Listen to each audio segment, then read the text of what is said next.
What are the tax advantages of moving to Puerto Rico? This is Vincenzo Villamina from Online Taxman. Well, besides sun and having fun, Puerto Rico actually does have a lot of tax advantages that could save you money. Puerto Rico has two acts. One is called Act 20 and one is called Act 22. On the personal side, if you become a bona fide resident of Puerto Rico, then you do not have to pay tax on any capital gains, on any sort of stocks, crypto, etc., for the period of time that you are a Puerto Rican tax resident.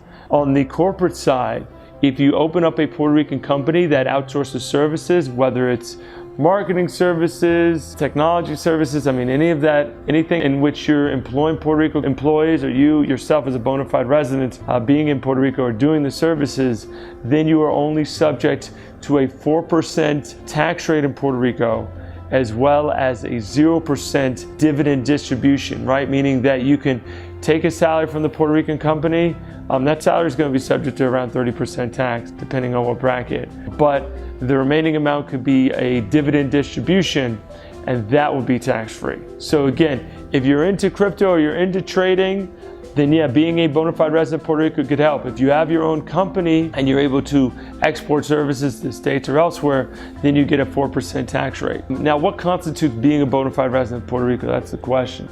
You have to be in Puerto Rico over 183 days, or you have to at least spend more time in Puerto Rico than the US. So you could even be in Puerto Rico only 90 days, but as long as Puerto Rico is your bona fide resident, that's where you always go back to, that's your center of influence, then you could be in Puerto Rico for only 90 days, but you have to be in the United States for under that 90 days, meaning you could travel abroad for the rest of the time. So by being a bona fide resident of Puerto Rico, you also have to buy real estate there, you also have to employ at least one Puerto Rican, and you also have to donate at least $5,000 to a Puerto Rican charity.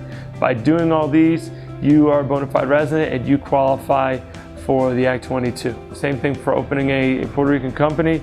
By being there and having a company there, you qualify for Act 20. So again, there's a lot of advantages for setting up shop in Puerto Rico. So you might want to look at that versus being an expat versus even setting up an offshore company. What are the pros and cons of each?